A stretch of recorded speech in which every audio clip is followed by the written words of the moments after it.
When you think about super successful businesses that are selling through the roof, like Heinz or Mattel, you think about a great product, a cool brand, and brilliant marketing. But there's a secret. The business behind the business making selling simple for them and buying simple for their customers. For millions of businesses, that business is Shopify. Upgrade your business and get the same checkout as Heinz and Mattel. Sign up for your $1 per month trial period at shopify.com/promo, all lowercase. Go to shopify.com/promo to upgrade your selling today. Shopify.com/promo. This episode is brought to you by Coffee Mate. After watching this season of the HBO's original series, The White Lotus, this is the tropical getaway I needed. One more pina colada, please. Hey, you're not on mute. Oh, I thought I was in paradise. Turns out it was my Coffee Mate. Coffee Mate pina colada and Thai iced coffee flavored creamers. Inspired by the newest season of HBO's original series, The White Lotus. For the love of coffee. Try now. It's March 6th, 1930, and another remarkable event is about to be uncovered by Arion, Rebecca, and Olly, the Retrospectors. For the first time anywhere, the most revolutionary idea in the history of food will be revealed in Springfield today. Not the voice of Lyle Lanley, the monorail salesman from The Simpsons there, but in fact, a full-page advertisement printed today in history in 1930 in the Springfield Daily Republican, this being Springfield, Massachusetts, announcing the arrival of a test kitchen for Birdseye Frosted Foods. And the advert lingered on 26 products and listed 10 participating stores and gave their addresses, and it was illustrated with a picture of a young woman shopper in front of a store's new frozen food case, but below that was a caption that advertised, "Have a demonstrator tell you all about these amazing foods." I guess because at the time people would have been unwilling to believe that these sorts of things could be tasty. And that was actually the issue that the inventor of fast freezing had run into, and that inventor was a man named Clarence Birdseye. I thought there was just a Captain Birdseye and that was it, but there was a Mr. Birdseye at the heart of it all. He had developed this flash freezing technique, of which more later, but the problem is that it just wasn't catching on. His business they had founded in 1922, Birdseye Seafoods, went bankrupt just 2 years later in 1924 due to lack of interest. Frozen food was not new at the time. The problem was that it had a terrible reputation with consumers. Transportation companies were uneasy about actually transporting it because of the health and safety implications, and actually relatively few retailers had freezers to store them in anyway. And if you did take it home and heat it up, it would be mushy and slushy. I mean, New York State banned frozen food from their prison system because they believed it was inhumane. That was the reputation of frozen food at this stage. It was seen as being for impoverished people, so the idea of selling it in a full-colour advertisement was just complete anathema to anyone who'd ever engaged even remotely with frozen food, until Birdseye came along. And if you want to imagine the sensation of what eating frozen food was like before flash freezing, if you imagine any time you've accidentally put something right at the back of your fridge shelf, right at the very coldest bit, and the temperature's being just a little bit too high, and you bring forward your cucumber or something and it's just gone mealy and mushy and gritty, that was what frozen food would have been like before this. Well, what's astonishing is how Clarence Birdseye got his inspiration for his own technique of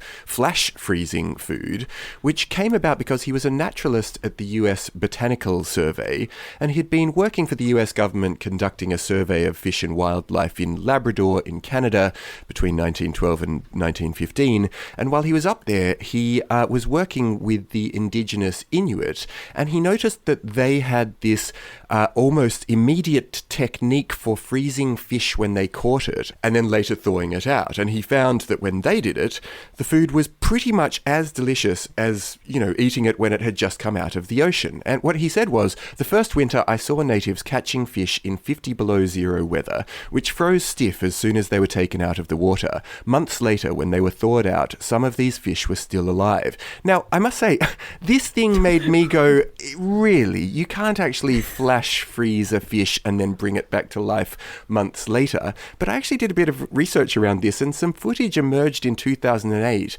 of frozen fish being, inverted commas, brought back to life after being defrosted in warm water.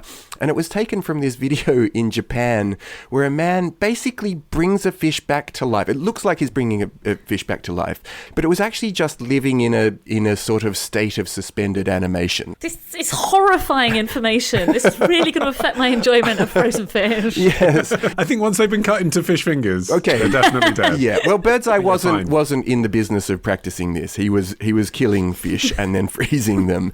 He was killing everything. Can we just acknowledge that? Because you talked about his job. What was his official job title? You said he worked for the National Service of whatever it was. Biological Survey. Right, that basically meant killing things. All along, he was interested in killing animals. That was his two things, entrepreneurialism and killing stuff. So his first ever business, age 11, was he set up the so-called American School of Taxidermy, which was just him posting out information on how to taxidermy animals from his parents' house via post. I love the idea that in old-timey times, he could just give himself that title. There was no other American School of Taxidermy. He was like, why not me, an 11-year-old boy? There probably was, but nothing to stop you advertising that you were that.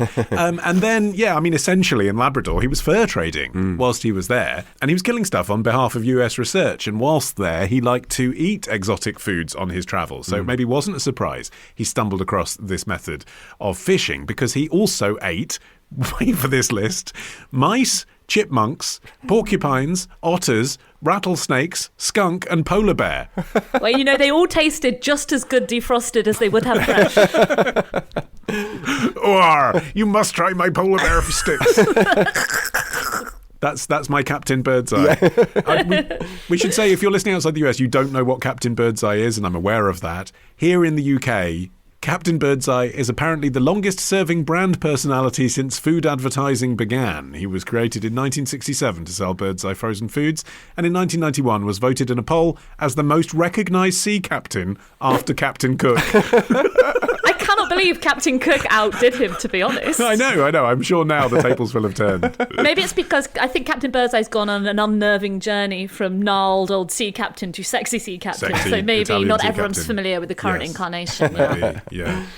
So Clarence, or as he was known to his friends, Bob, went back home from Labrador, Canada, and thought, how can I recreate this flash freezing technique that I've seen the Inuit use? And he spent $7 on equipment. So that $7 bought him ice, salt, and an electric fan, which seems like insufficient material to be able to perfect a technique, much of which is still being used to this day. But eventually he did hit on the right process, which basically was freeze the food down quickly as possible to minus 45 Celsius or minus 50 degrees Fahrenheit, then keep it thereafter at minus 12 degrees Celsius, minus 10 degrees Fahrenheit. I do not understand how Fahrenheit works. It's not obvious, so don't wrong. worry. And basically by doing that, then the cold would be infused into the food by placing the food into its own packaging and then pressing the packaging between two metal plates. And he mastered all of this stuff and quickly began to patent. And that was kind of part two of his genius. The first thing was recognizing that there was this thing that could be done, and the second thing was to start patenting. Yeah, it was in 1927 he applied to patent his multi-plate freezing machine. It was quick, it was convenient, it was hygienic. The problem was that it was still just such a big sell for the public to accept. And what he really needed was a big name that had a reach and a budget that could win over reluctant consumers and retailers. So in 1929, he sold his company and his patents for a cool $22 million, which, considering he hadn't really had any success, is a great, that's a great payoff. But Post and Goldman Sachs, who bought the company, then established a new brand, General Foods, which gave a sense of the ambition, because you had General Motors, for example. They wanted to be that for industrialized foods, General Foods. But what's interesting is they kept the name Birdseye for the frozen food division. They just realized that the name Birdseye, which was genuinely his name, was just kind of intriguing and compelling, and people wanted to say, that's an unusual name. Why is it called that? Oh, well, meet Bob Birdseye. He's a real person. Because the other thing was that getting supermarkets to start having freezers was one thing, but consumers really needed freezers at home in order to take advantage of the potential of frozen food. I mean, even before electric fridges, most people had an ice box or at least a cool larder where you could keep fresh foods, for a few days, whereas there wasn't really a safe, low-tech alternative to a freezer. It wasn't until the 1930s that fridges started including freezer compartments, although even then, relatively few people owned a fridge to start with. The stratospheric growth of fridge ownership in America.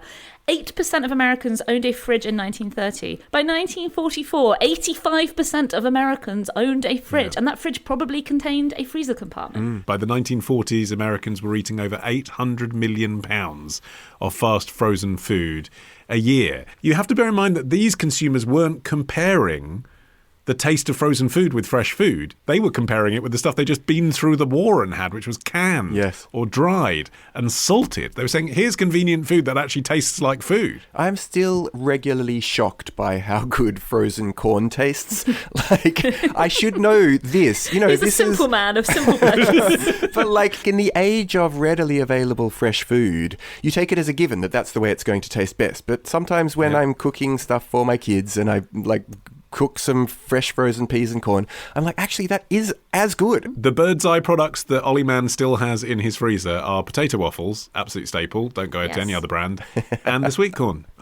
Sweet corn in cans is a rip-off. Yeah, good one. Frozen spinach, revolutionary. Yeah, that's good too, for curries and stuff. Yeah, you don't want anything not on its own. Well, that in itself was what surprised me most about how they conducted this test on this day in 1930, that they led with spinach, like one of their core products right at the beginning was spinach. And I was like, that's not a foodstuff that I would imagine would excite the imagination of, greater Springfield.